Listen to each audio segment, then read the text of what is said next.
Hey, Curtis, Hey, Oz. what do you got for us this week? This week we've got network crossed with weird meets Wheel of Fortune. This week we've got UHF.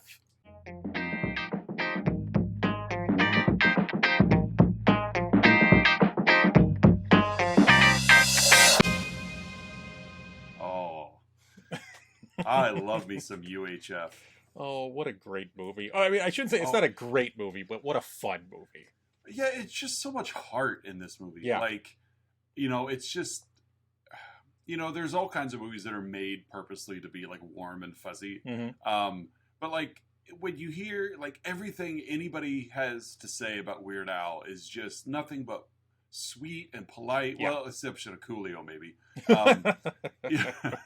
But it's just he just seems like a genuinely awesome dude, and it really portrays in the movie of like it's like he's just here on this earth to make people laugh, Yeah. and he doesn't appear to be two-faced or spiteful, or he's just there to have fun and enjoy his ride, and I'm here for it. I love this Yeah, movie. and boy, is this movie a fun ride. It's Oh basically yeah, like a series of sketches in a way, yeah. stretched out over with like a 93-minute runtime.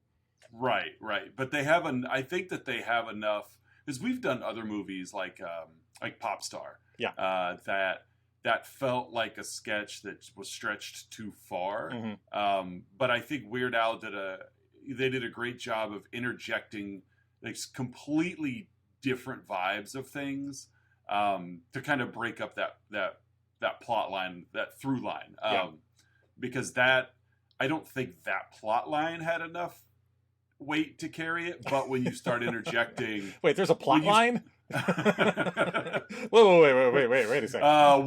we'll be back next week again with UHF as Curtis revisits. But I feel like like with the liberties they could take with the public access, Yeah. TV slots, mixed with that level of humor, really I fluffed it up, but Yeah. it was fun fluff. Well, and it's such a fun premise too. Mhm. It's as you said, the whole movie. It's about this down on his luck guy taking over a UHF TV station, and then you get to see what this imaginative Yeah. doofus does with it. Yeah, and how many imaginative doofuses are at home wanting to see something different. Yeah. So, I'm going to hit you with the cast, and then I'll step back and we'll have fun with the plot. Hey, Oz, who are our Patreons? Oh yeah, thanks. Before imaginative doofuses on the brain, I suppose. No, kidding. We do want to give a shout out to Patreon subscribers: Don S, Melissa L, Aaron A, and Mandy K. Thank you again for your monthly patronage. We couldn't do this without you. Well, fill the Patreon part anyway. Yeah. Couldn't do that. We literally wouldn't be able to say your names. No, it wouldn't be. It'd be pointless. So yeah, now allow me to get to our colorful cast of characters. We have our main star, the great Pumbaa, Weird Al Yankovic, playing George Newman, who, as you say, was just kind of this daydreamer in between jobs, always better than what he was doing, but never aware of it. And then his best friend, David Bowie, I Sure, suppose is why the not? actor's name. Why not? David Bowe. He plays Bobo the clown. He's just George's best friend. Yappy's dog treats.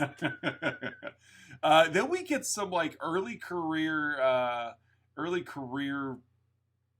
credit here for Fran Drescher's in the movie.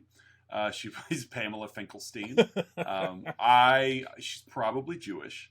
That'd be well. It's that's not me being critical. This is the '80s, and so if you have a Jewish character, you better make sure their last name sounds Jewish.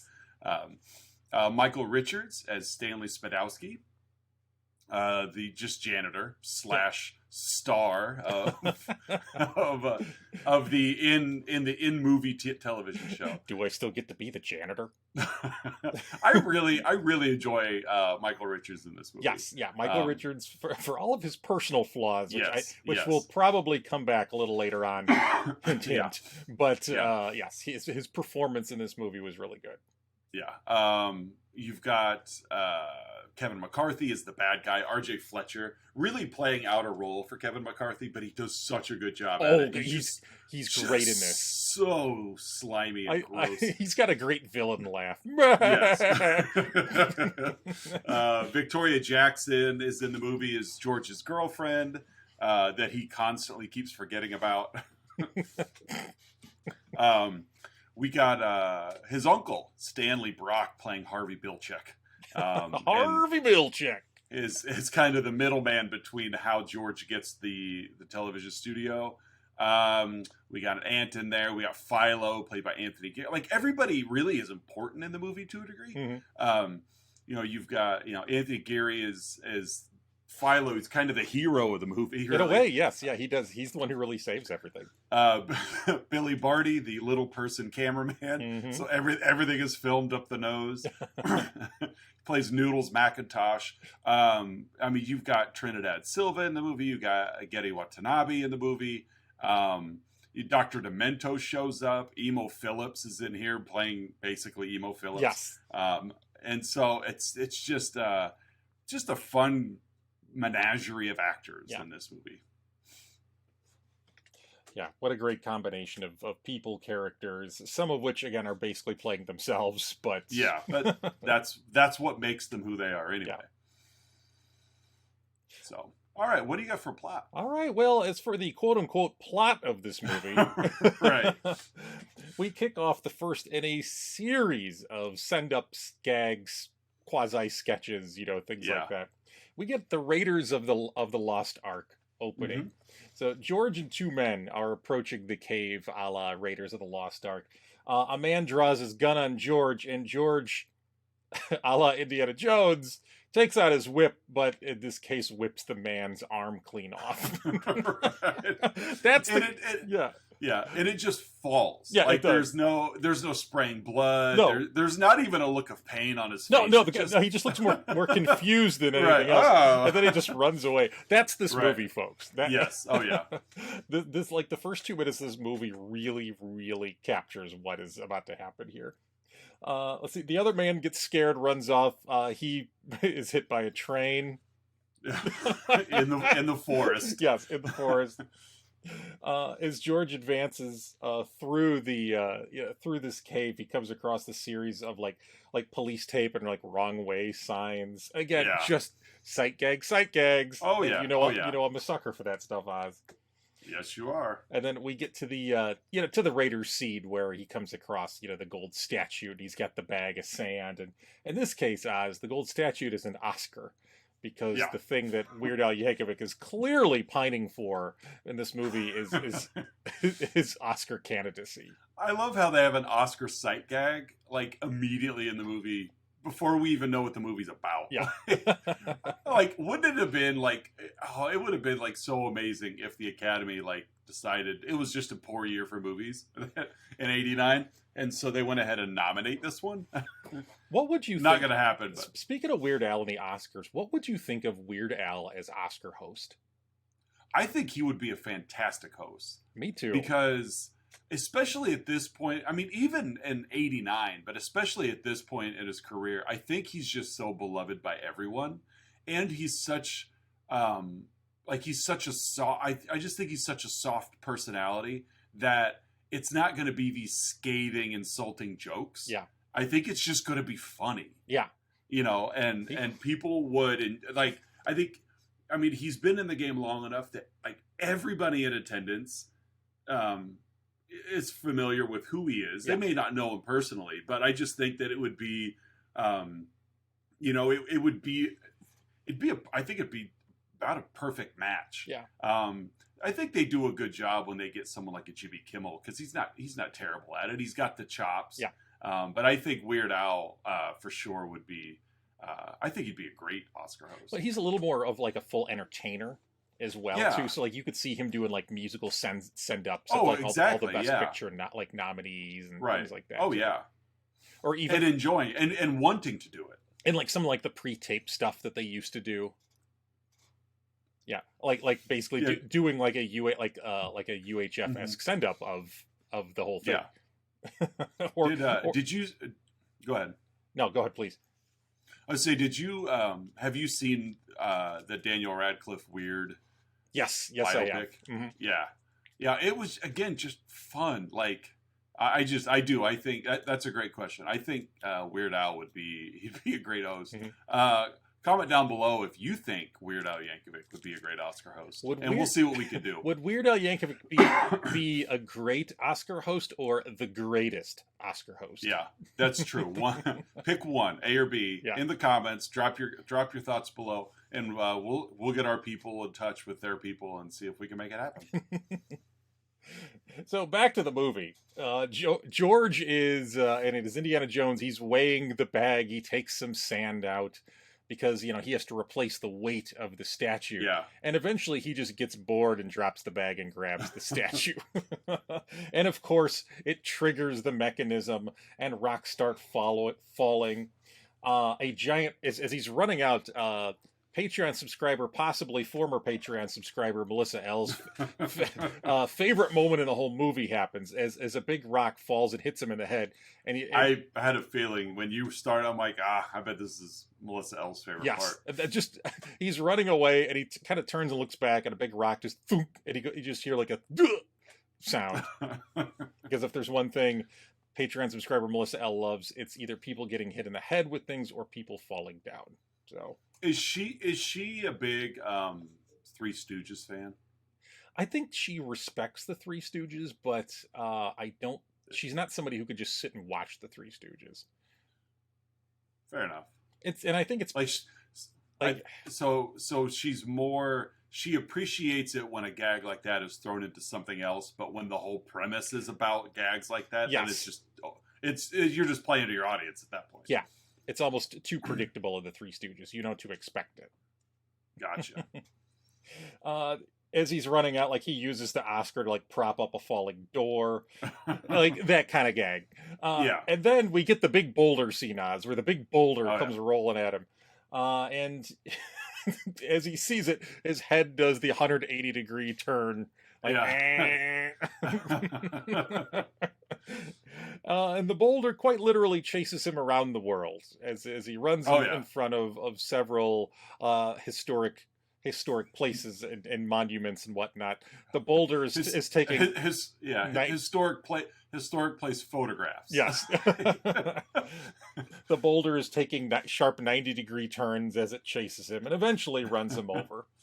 Dissolving. Go ahead. Do you think the opening boulder here was an influence on the design of BB-8? Oh yeah. Yeah, if you listen to the third commentary track for The Force Awakens, it's J.J. Abrams, which is only in the Region 27 Blu-ray. Right. The Madagascar Blu-ray. Yeah. They reveal that the boulder scene was in fact the direct send-up design for BB-8. Yeah, Kathleen Kennedy, huge Weird Al fan. The nickname for the boulder on the set of UHF was actually BB-8. Yeah, it's true.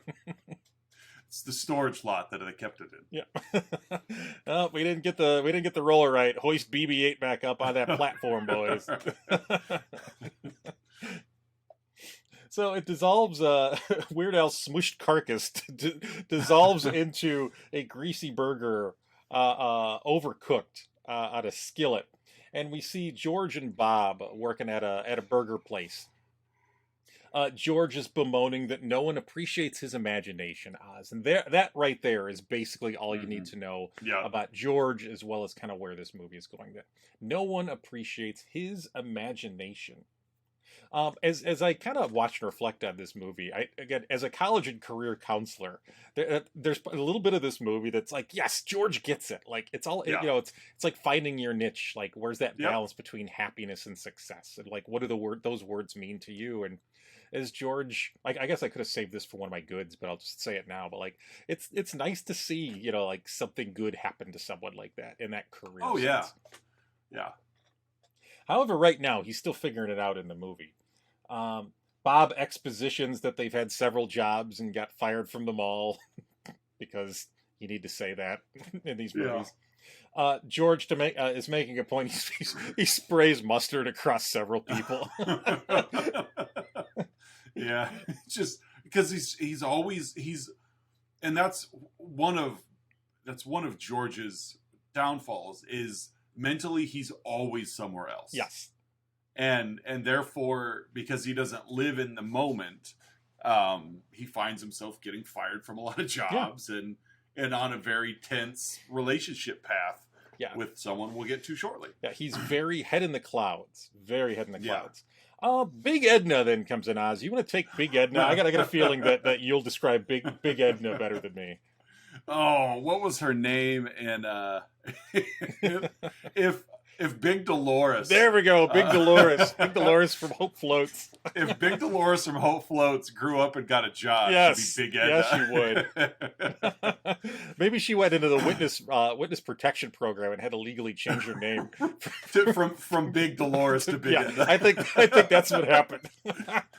Keep my first name Big, please. All right, listen up, Dolores. We're gonna give you a new name, new identity, new location, new career. She stands there like this, is all Big Dolores. Okay, whatever you want.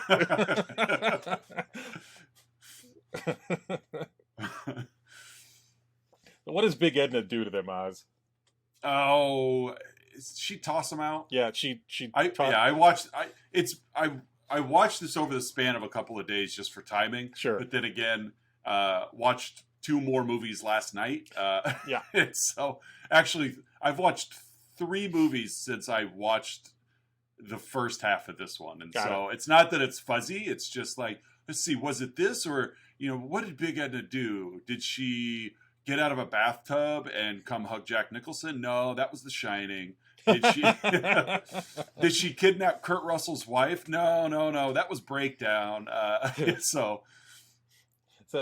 She throws them out and quite literally throws them like a couple hundred feet in the air. Yeah. But luckily, they're okay. They're okay because it's Weird Al. Bob and George arrive back at their home. They live in an apartment next to like a dojo, basically. Mm-hmm. Yeah. Cooney's dojo. That class is in session because someone gets thrown out the window. I don't know why they keep going to Cooney. Yeah. And we get the first of the several classic utterances from Cooney. You're so stupid! You're so stupid! After settling back in at home, George makes Bob a Twinkie wiener sandwich. Which is a Twinkie sliced open as a hot dog bun. Yes. With a hot dog in there and like not string cheese, but like easy cheese squirted on top. Yep, quite possibly the unhealthiest thing anyone could consume. But in some ways, this also seems to be the most American thing that anyone could consume. Oh, yeah. They should sell those at ballparks, Oz. Oh, they would. Well, they wouldn't be able to sell them that size. They'd have to go with, gigantic Twinkies with foot-long hot dogs. Yes. And it would be like ladled on nacho cheese. I'll take a big soft pretzel, lemon ice, and 3 Twinkie wiener sandwiches. Yeah. Give me the artery buster combo, please. Let's see. George checks his time, or checks his checks the time on a man's arm that has crashed through the wall. Because he's late for a date with Terry, his girlfriend. Again. Yes, again. So this is a recurring thing, because as you said, Oz, George does not live in the moment. He's always someplace else. At Terry's, she encourages him to get over his overactive imagination and to try to get it to work for him. As he is literally building a Close Encounters-esque mashed potato sculpture. Later, we're at a party. His aunt and uncle, Aunt Esther and Uncle Harvey, are having a party. Harvey's late because he's playing poker and betting on the horses again. Yeah. George is spooning punch into a small dog, and then he drops the dog in a punch bowl.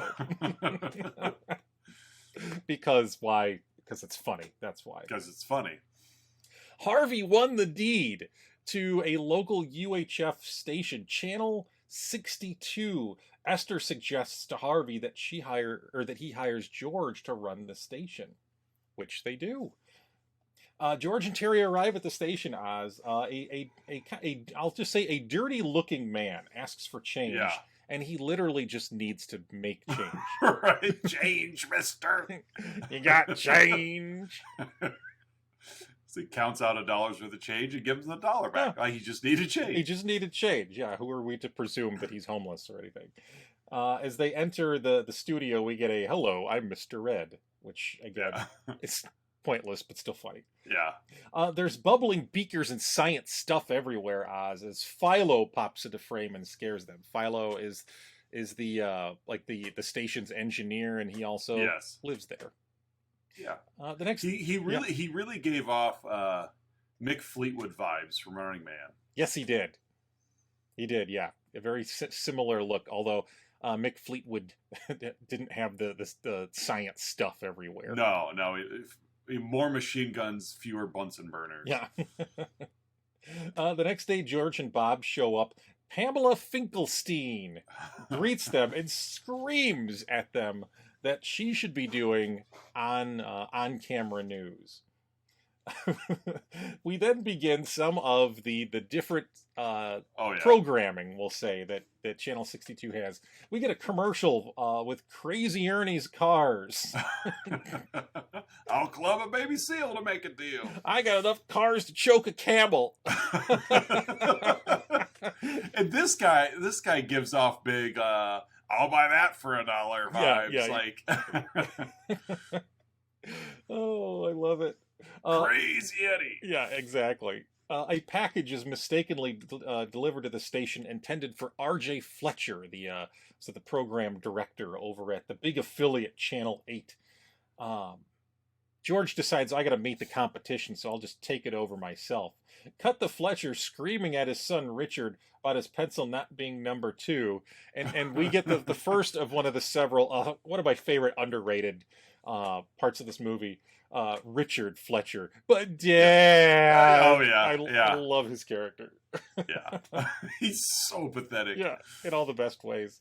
The janitor Stanley Spadowski, Michael Richards, is blamed for losing an important file. Stanley's not a very bright person, Oz. No. They call him into the office, and Fletcher tells him, "Hey, what's missing?" And he points to the desk and says, "That stapler." Yeah, it's like what a loaded question. Come into my office and tell me what's missing. I don't know. Like, your wife, exactly. The president, like a ham sandwich. They're all missing. They're clearly not in the room. Right. Fletcher fires Stanley, poor Stanley, and Richard takes Stanley's personal mop. How dare he? Yeah. George arrives with a package and is quickly scared off. But he runs into Stanley. George hires Stanley. Stanley says the mop was his 8-year-old birthday present. Yeah. Poor Stanley. I know. But at least he's got a new job. He does have a new job. Bounce back quick. Yeah. Outside of City Hall, Noodles, was it McIntosh? Yeah. Noodles McIntosh. Shows up to be Pamela's cameraman, so she is going to be on the news. Head Thug is there with Richard as he prepares to go live. Head Thug is that guy who's basically trying to be Scarface. Yeah. Always got the toothpick in his mouth. Trips Noodles, knocking out their feed. And he goes to Pamela, "Hey, sweetheart, take my advice. Broads don't belong in broadcasting." Ooh, so punny. I know, right? Later, Pamela calls Fletcher, who belittles her with even more misogyny.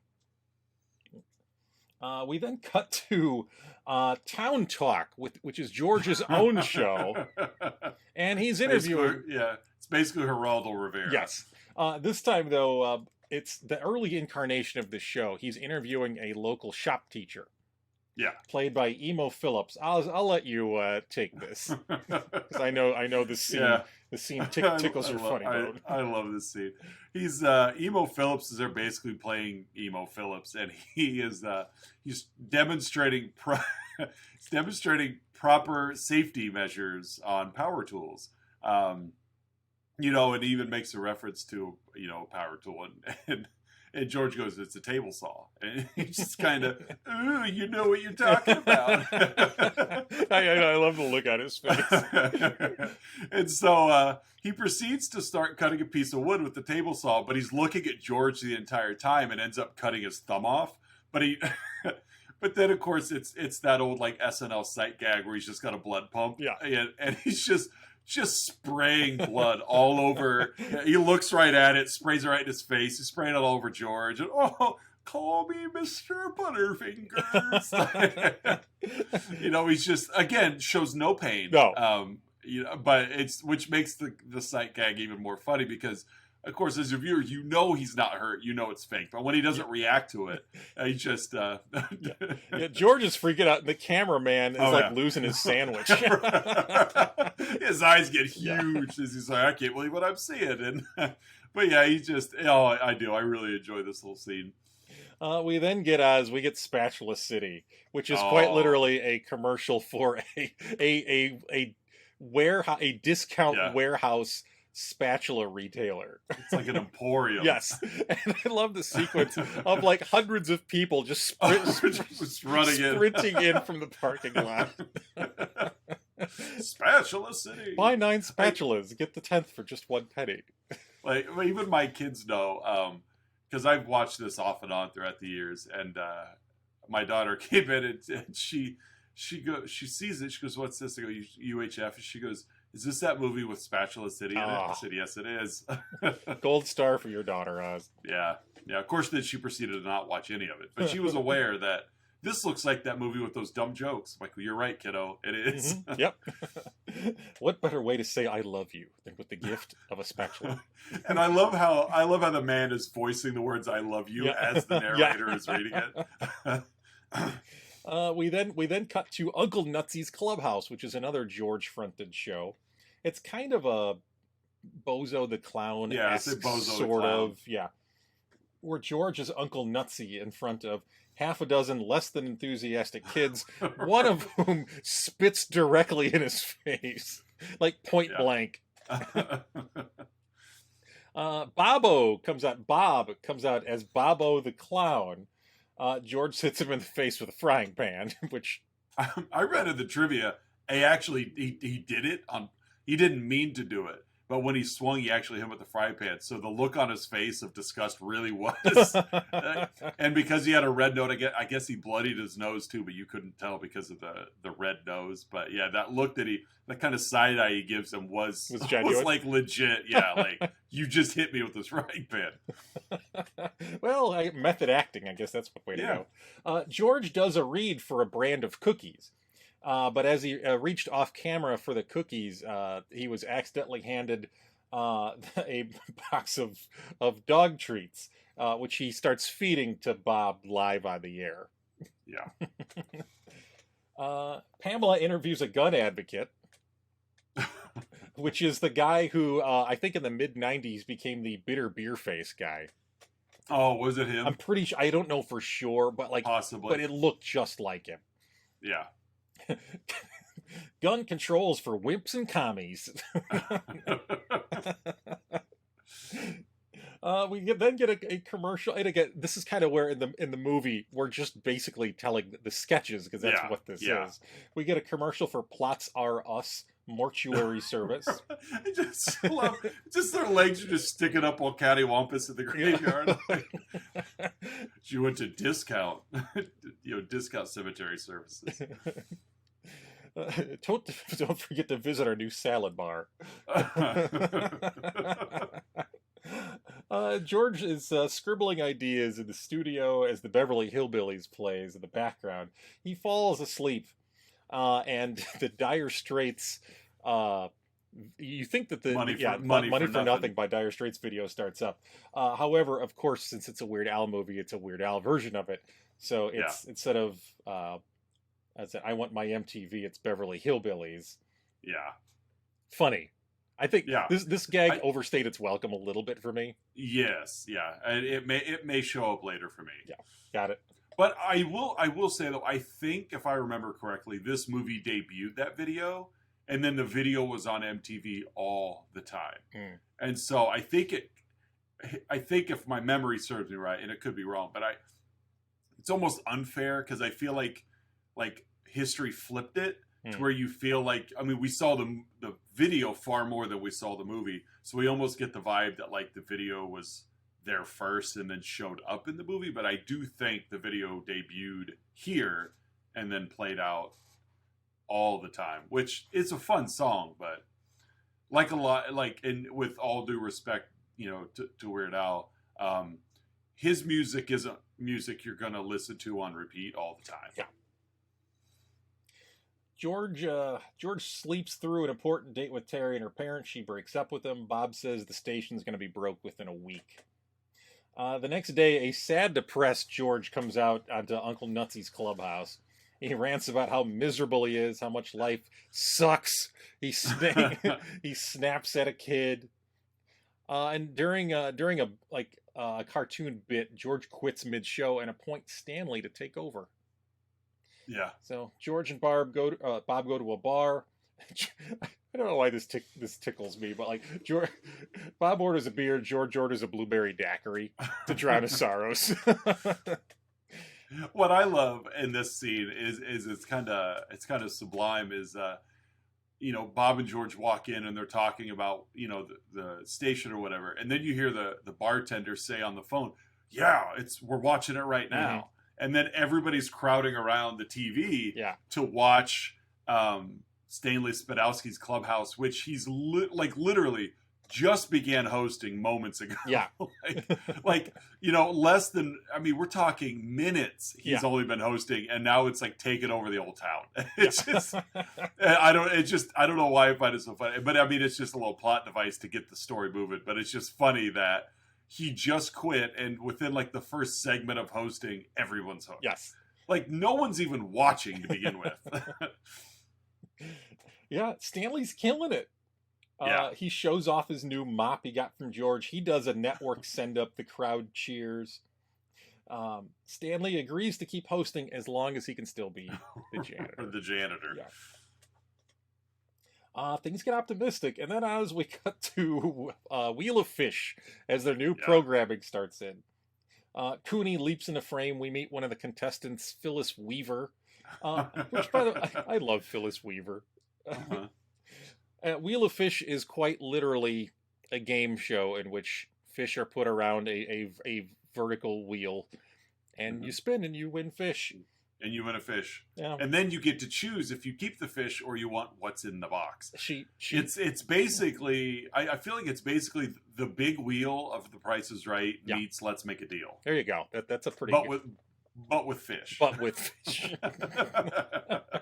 So she spins and she wins a red snapper. Very tasty. Ooh, red snapper. Or she can have what's in the box.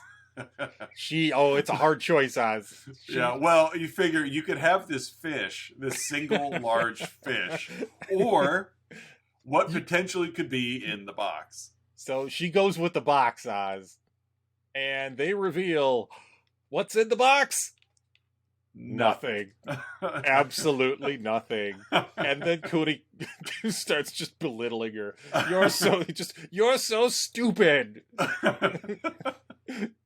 It's like, really, the grand prize here was a fish. And I love how that scene ends. Do too. It comes back to a wide shot of Phyllis standing next to the wheel, just like looking disappointed she's and embarrassed. I am so stupid. We get Raoul's Wild Kingdom, which is another. It's a guy in his apartment showing off all of the animals that he has there. Right. He he tries to teach poodles how to fly, Oz, and repeatedly. He's based on the pile of poodles yes, at the base of his apartment building. He's like 5 stories up, and he's throwing poodles out the window, and there's quite a pile. At Fletcher, back at Channel 8 at Fletcher Station, he's screaming at Richard for giving him a non-Rolex watch, which is important, hint, hint, to remember at the end. He's also screaming for saying that Channel 6... he screams at someone because that someone says that Channel 62 is gaining on them. Back at Stanley Spadowski's clubhouse, Joel Miller found the marble in the oatmeal.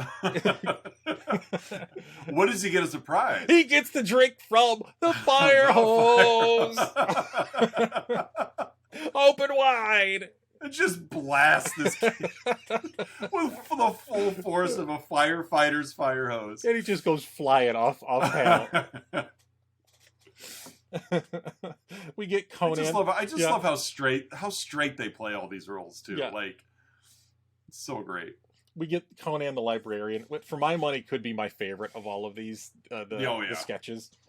And it's basically the Conan character, Schwarzenegger, as a librarian. So quite literally Conan the librarian.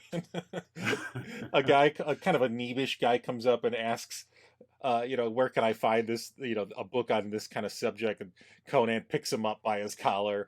Don't you know the Dewey Decimal System? Another guy kind of comes up. This book's a little overdue. And Conan just cuts him in half with his broadsword. He just splits. Yeah. If you look closely, the way they did the effect, the thing that splits is in a garbage can, and if you look closely, you could see the two sides hit the sides of the garbage can. Oh, okay. Low budget at its best. That's great. George and Bob rearranged their programming board. I'm just going to quickly run through all of the shows that were on the board because the names of these shows do it for me. You have Name That Stain, The Young and the Dyslexic. That's disgusting.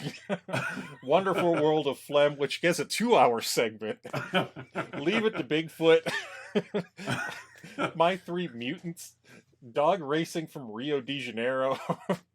Eye on Toxic Waste. The Lice is Right. Buddha Knows Best. Bestiality Today. You Bet Your Pink Slip. Wide World of Tractor Pulls. Beat the Lone Shark. The Flying Pope. Druids on Parade. Volcano Worshippers Hour. Underwater Bingo for Teens. And Fun with Dirt. Oz, of all of those, which one of those would you have liked to have seen them do a bit with? I would be very interested to see Druids on Parade. It reminds me of Jews in Space. So basically, they just show a clip from Spaceballs. Yeah, probably.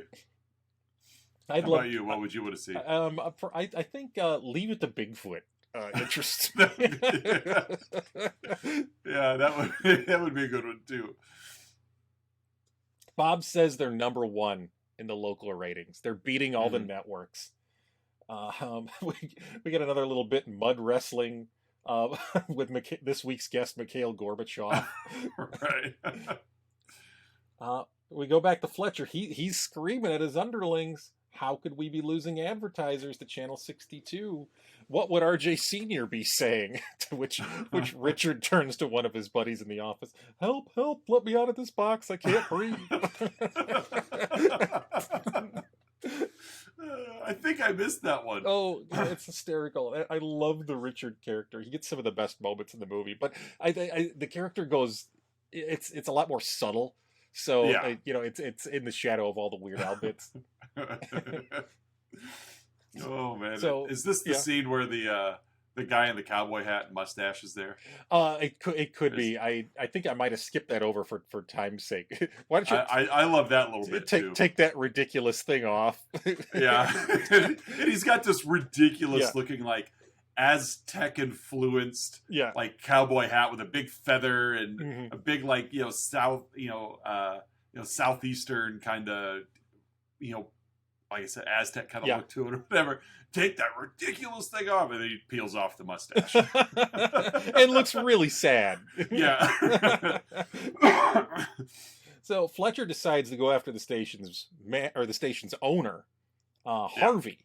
In the meantime, Harvey gets a call from his bookie, Big Louie. Harvey owes $75,000. He didn't do too well in the ponies, and owes it in 2 days. So Fletcher gets wind of this, and it's like, I got the money now. However, Harvey says, "Oh, I'm going to give." He tells George, and George says, "Well, you got 48 hours to come up with $75,000. Otherwise, I got to sell to Fletcher." Right. In the meantime, we get Philo breaks into Channel 8 and installs a camera there as well, a la Revenge of the Nerds. Yeah. Catches a panty raid. Yeah. Channel 8. We got one. No, he doesn't. We got one. Another bit here. Town talk with George.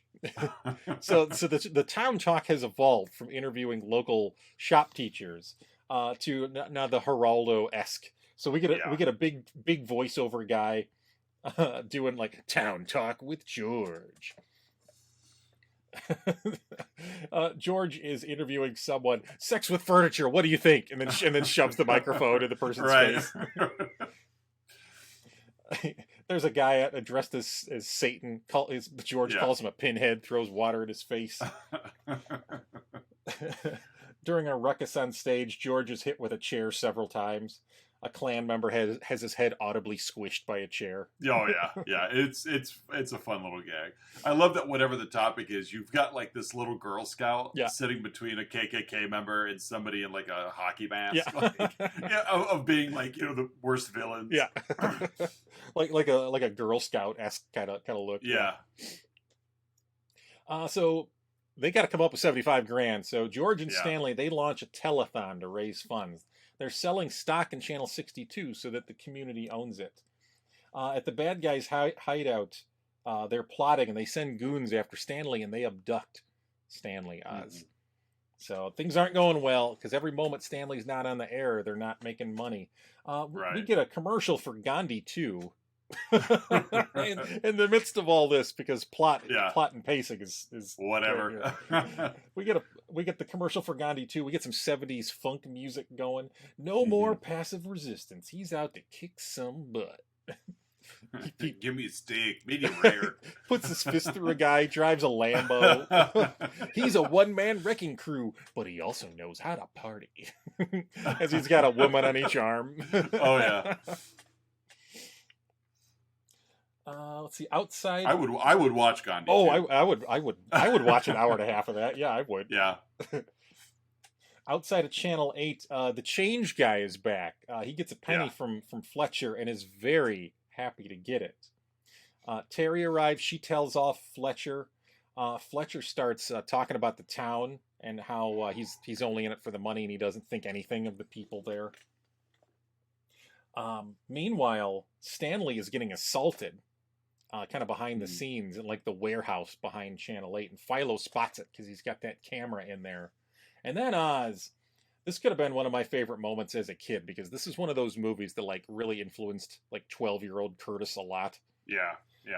I didn't see the Rambo movies when I was a kid, but I knew that they were a thing. Oh, and I knew like I didn't see him either. And I knew like everybody played Rambo, but they never saw Rambo. Exactly. And so we get I think it's Rambo 3 is kind of what the spoof is of here, where he's like the one-man wrecking crew, and he's just got the red bandana. So we get Weird Al doing that character, because he goes to Free Stanley, and of course it dissolves into the Rambo spoof. His imagination takes over, and it is a fun... I do love this scene. So it's Weird Al in this gigantic muscle suit, which does look like... It looks both real and not at the same time. Which is weird. Exactly. Yeah, I agree. Like, they did a really good job with it. You don't see the seams anywhere, and it is so over the top, but yet somehow still mildly believable. Yeah. A man is firing a machine gun at him from literally feet away. Right. He takes like a grenade, like tipped arrow, and just blows the guy up. George sneaks into the village to free Stanley from a cage. George looks through the prison-esque peephole Yeah. bar thing. The wide shot is next and reveals that it's just bars there, so he could have looked through the bars for some Right. reason. So he frees Stanley. They get into a helicopter. Just as they're about to take off, George mows down 20 guys with a machine gun. Yeah. And then he just starts firing everywhere, blowing everything up, catches a bullet in his mouth, chews it up, spits it back out at a guy, blows him up. It's so great. In the sky, in the helicopter, they come across Fletcher in the Channel 8 news chopper. Exactly. They're in like this Airwolf style, and then he's just there in this like news copter. Yeah. Downs the helicopter, starts downing world monuments. Cuts to George busting into Channel 8. He's quickly taken over by the goons because there's 5 of them and they have guns and it's George. Right. And he's not really Rambo. Yeah. But he does come busted in. Yeah. Good thing, though, that Cooney and his band of martial artists are there, and they take out the goons and the bad guys. Because they're in the supplies closet. Yes. So they hear knocking and they open the door, and then Cooney supplies. So they rescue Stanley. They triumphantly return to the station. As I've aged, there's a little moment here that I find hysterical. A biker runs into the studio and goes, "Hey, everybody, they're back." Oh, I love it. Love it. Yeah, I agree. Same thing. Like, cracks me up every time. You feel like when they filmed that bit at the bar, that this guy just happened to be at the bar. Yeah. And so, you want to roll? Sure. Hey, everybody, they're back. Like he runs in and like he never stops. He just kind of starts turning and like doesn't really make eye contact. You get the impression he's like reading off his hand. Yeah. Hey, everybody, they're back. Yeah. And he runs back out. Clearly done in one take. Yes. And we're done. The only B-roll they did for the whole movie. Yeah, we got it. Thanks. So Fletcher decides to do some counter programming. He goes live on Channel 8 to talk about the situation. However, Philo overrides Fletcher's signal and basically streams the earlier conversation that Fletcher had with Terry, where Fletcher's bad-mouthing the community. This town is a festering bowl of dog snot. Because that's about as harsh of a language as you'll get in a Weird Al anything. Yeah. Oh, yeah. So as there's 1 minute left, we're in the home stretch. They're at 73,000. Terry shows up, whatever. Big Louie drives up. And they need the full 75 grand. Fletcher's there. But instead of giving the money to Big Louie, he goes to gloat on the microphone. The change guy walks up. The dirty man from before. Yes. I got $2,000 to buy some shares. So they grab the 73 grand plus the 2 grand from the dirty change guy. They give it to Big Louie and they celebrate. They've done it, Oz. Yeah. Hooray. Everyone is Nobody happy. counts the money. No. It's there. It's there. As they celebrate, an FCC agent arrives and pulls Fletcher's license for not renewing in time. Pamela puts him live on the air. Richard shows up, gets tripped by Billy Barty in the mud. Dad! It's like Donald Trump Jr. Oh, yeah. Philo turns out as an alien. Yeah. he pulls like I'm done here, and returns to his own planet. He pulls a large Marge. Uh-huh. That's exactly where I was going to go. And goes back to his home planet Zarkon. Yeah, and I love it though because it's one of those, and like we talked a couple weeks ago with Loaded Weapon, it's one of those scenes where like he has this conversation with George and Terry, and then he walks into the background as more conversation is going on. So this Philo this Philo thing is like looking to the sky, being beamed, etc. They do cut to him to show his face, but everything else it's just him flashing off in the background. While there's something, the layers when it's done and it's done right is a lot of fun. Yeah. George gives Stanley a world's greatest janitor and TV star trophy. An elderly woman knees Fletcher in the groin.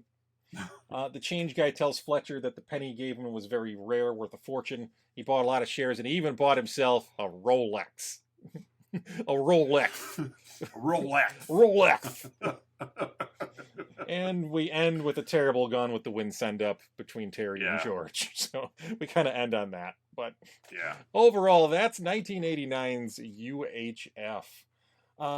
At this moment in the show, folks, Oz and I each give our own unique rating to the movie we've been yapping about. Oz, how would you rate UHF? I'm going to give this 9 spatulas and the 10th one for a penny. Oh, I love it. Love it, love it, love it. Ah, what are you giving it? I'm going to go with 97 gulps from the fire hose. So, nice. Oh, I really like yours. That was good. Next up, folks, we got Outside Insights. Oz and I have been scouring the interwebs looking for unprofessional reviews that tickle our funny bones, and we hope they tickle yours too. Oz, what is your Outside Insight for UHF? I've got 2. Sure. They're fairly quick. This first one is a half-star review by Elise, left on June 19th of 2020. Probably the worst thing I've ever seen. I think Weird Al is funny at times, but wow, does this not age well. It's trying so hard to be funny, and I found myself rolling my eyes at most of the jokes. I thought it was weird the whole time it didn't stop getting weirder. The whole part that was semi-entertaining was the music video thing toward the beginning. I 100% would not have finished this had it not been in my scavenger hunt. It stars a guy who has the word weird in his name. Right. And I love that she's like, I hate this movie, but I love scavenger hunts, so I'm going to finish it. I'm a completist. And my second one is a 1-star review by Nick Unknown, left just a couple months later, September 7th of 2020. Oh, I guess 2022, a couple of years. Severely scared me and was pretty intolerable to watch with noise sensitivity because there are so many sounds and they're so exaggerated. Not a great movie to watch when you're not doing too hot. Probably a good movie for teens, but not me. There's so many sounds in this movie. There's just so many sounds. I have noise sensitivity, and it scared me severely. I was severely scared. Probably by the 2 long chin guys going, the upside down. Oh, stop it! Make it stop! The upside down yodeler. Exactly. So, what's your outside insight? My outside insight comes from the Internet Movie Database from Dude. Okay. Well, I saw this movie at a friend's house. He told me the movie was totally hilarious, but when I saw the movie, it was terrible. I think you have to be really weird if you want to call this comedy. It's about a guy who tries to take over a radio station, and it doesn't go well for him at first, but then he has lame shows and tries to hire anybody, even if the person has no television experience. It goes on later, and he has to raise money to save the station. Eventually they do, but I consider this a movie for a kid that is under the age of 6th grade. 6th grade is not an age, by the way. No. And, I will give this reviewer some credit. This movie would be terrible if he was trying to save a radio station. Yeah. All the sight gags. All the production value of the sites. Yeah. Was that the sound of a man being split in half by a broadsword? I believe it was. That sounds like a 10th spatula. It sounds like a 10th spatula. Is that someone eating at a salad bar at a funeral home? It sounds like it. If you listen carefully, you can hear these people have been buried inappropriately. Is that a spinning wheel hitting a red snapper? That box sounds empty. She is so stupid. Oh, folks, it's that time in our show you've all been waiting for, our signature segment, the 3-2-1, in which Oz and I each share 3 goods, 2 bads, and 1 about the film in question. In this case, 1989's UHF. Oz, what are your 3 goods? My first one is the guy getting split in half by Conan the Librarian. Yeah. It gives the appearance almost of like the speed of it is like a bear trap flying open. Like it's like he gets tapped and then just splits. And of course, there's no organs or anything. It's just red. Yeah. Like I rewound it to show my son just so he could watch it. He's like, "What?" So that's because on the inside we're all just honeydew melons. Yeah, that's all we are. So yeah, so the guy getting split in half by Conan the Librarian. My second one is, and I'm glad you didn't mention it, is near the end when it's the Rambo send up. Is the repeated Stallone face he's giving as he keeps blowing things up.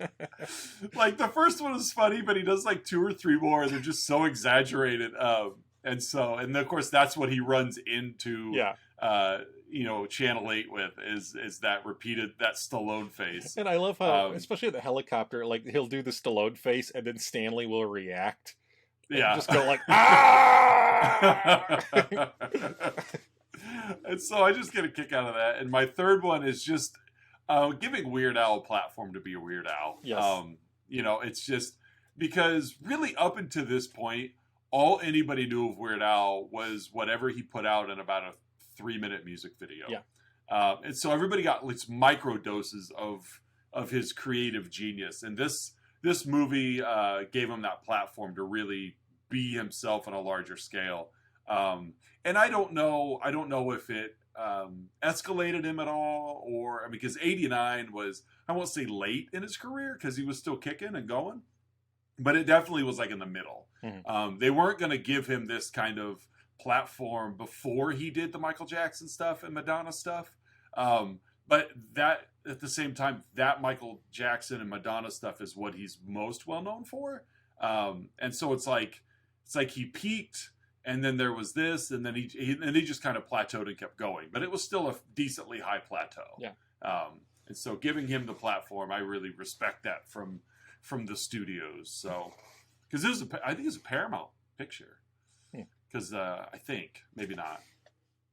Doesn't matter. So, what are your 3 goods? My first is Richard Fletcher, RJ's son. Yeah. Just he's supposed to be like 80s corporate guy. Yeah. But again, has that like Trump child thing to him, where he's just whiny and he's just been silver spooned his whole life. And... My dad.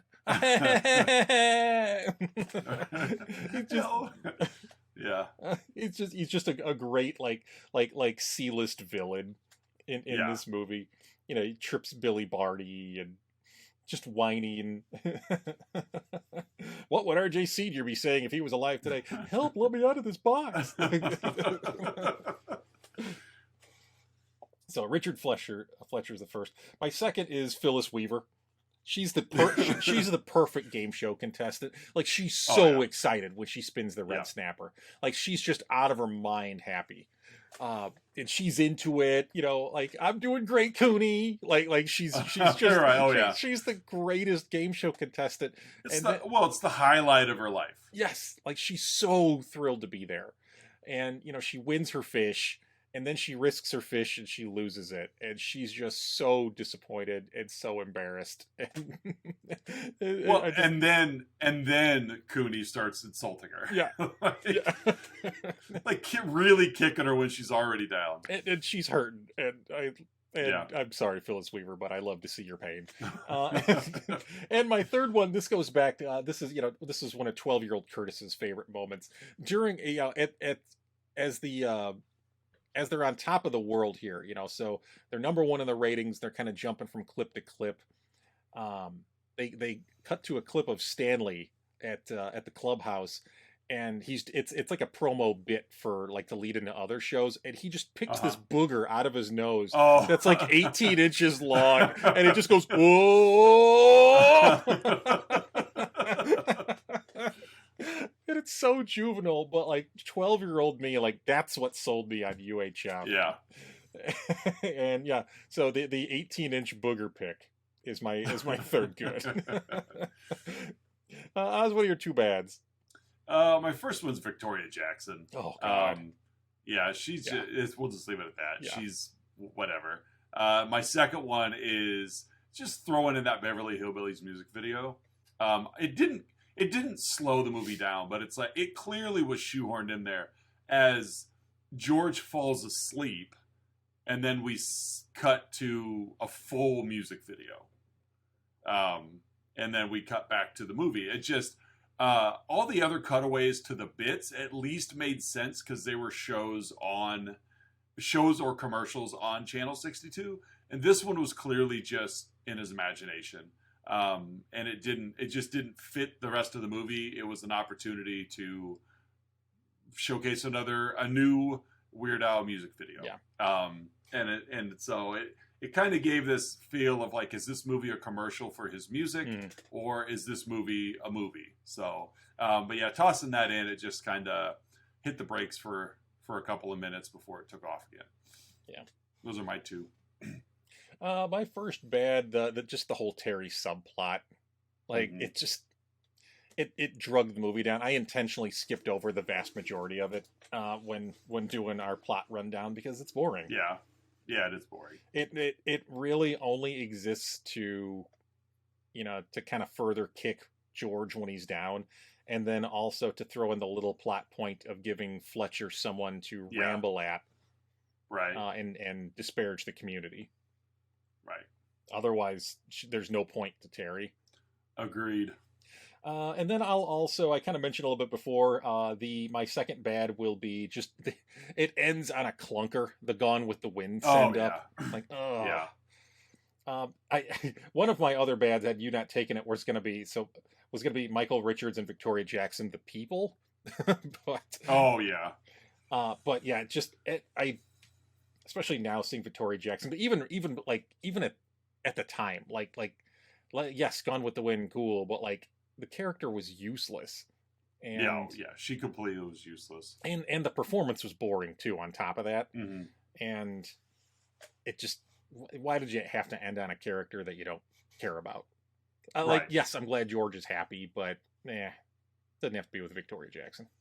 Right. As somebody as creatively minded as George, to be in a relationship with someone as boring as Terry. Oh my goodness, she's boring. Yeah. Like, she's like nothing against like dental hygienists, but like, do you know any? Kidding. But like, it's like that again. Yeah. With George, and it just doesn't seem to. Yeah. I don't know, jive. Like seriously, as this relationship is rekindled, like coming home is it's going to suck for him every day, because it's like he gets to go to work and be super creative, and then come home to mashed potatoes. Yeah. Enjoy. Yeah. All right. Hey, Oz, what's your one, Why did the internet have to ruin public access television? Like, I understand that people could be like, well, with YouTube, but it's like when you gain YouTube, you now gain access to literally millions of public access channels, to which it's impossible to weed through them. At least with public access TV, like, it was all local stuff. And while I obviously never had an opportunity, I just think, I don't know, I feel like I would still watch, if it were still available, I'd watch the public access TV. I just for the local flavor, of seeing people you may know. Granted, around here, the nearest public access would still be like an hour away in Peoria, but still, like, I think it'd be kind of cool just to give people in your community a platform with the equipment already. Sure. And that's really the big kicker is, you could start a YouTube channel, but it's going to cost you, which for a lot of people is a big enough reason not to start. So yeah, where'd public access go? Yeah. So what about you? What's your My and this, as a kid, this bothered me, and it still does as an adult. So they had to come up with $75,000 over 48 hours, right? How much did it cost them to build the telethon set? The flaming sign, the fireworks, right. Stanley's trophy, install the phone lines for the telethon. How much did all of that cost them? I feel the same way at the turn of every year when like UNICEF or ASPCA puts out their commercials and like, donate and we'll send you this blanket or this t-shirt. I was like, no, keep that money and just give it to the poor, give it to the charity. I don't need your tote bag. Right. But no, I'm with you. I could see that. Like, how much did you lay out to, to do all this? And I'm assuming those two big chin guys, you had to like put them up in a hotel, right? Yeah, like Uncle Sam on stilts. He clearly needed a way to get around. You had to get him transportation from the airport. Right. Although, the more that you see the programming that this community watches, you could almost convince yourself that R.J. Fletcher wasn't completely wrong. We're trying to do the news, and these people are like, no, tune over. They got this guy dressed as Uncle Sam on stilts, and these people that have faces painted on their bellies, and then they lift their shirt up, and you could watch their face as a belly dancer. Like, that's what I'm donating to. That's what I'm giving my time to. Hey, everybody, they're back. So, all right, that's UHF. Right. That's it. That's UHF. We've got one more week of this month. We do. Yes, we are going to come back next week with my closing out the month pick. Oh, what a pick it is! We're going to be watching the early '90s. Martial arts, super dubbed, super violent. I read that Edgar Wright was asked once to make a list of his favorite movies, and he put this movie at the top, and then started numbering 1, 2, 3. And someone goes, "Why is that movie not numbered?" He goes, "This movie is above rating." And so we'll be back to watch Ricky O, the story of Ricky. Yes, we are. That we will be covering next week. So stay tuned, because that is such a fun ride. Oh my goodness. So social media wise, you know where to find us: Facebook, Instagram, Twitter, Patreon link down below if you want to donate. But yeah, we got one more week of Guilty Pleasure Month. Tune in next week as we cover the story of Ricky, as well as we let you know what next month's theme is going to be. It's going to be another fun one. So let's talk about flicks. I'm Oz. I'm Curtis. We'll see you guys next week.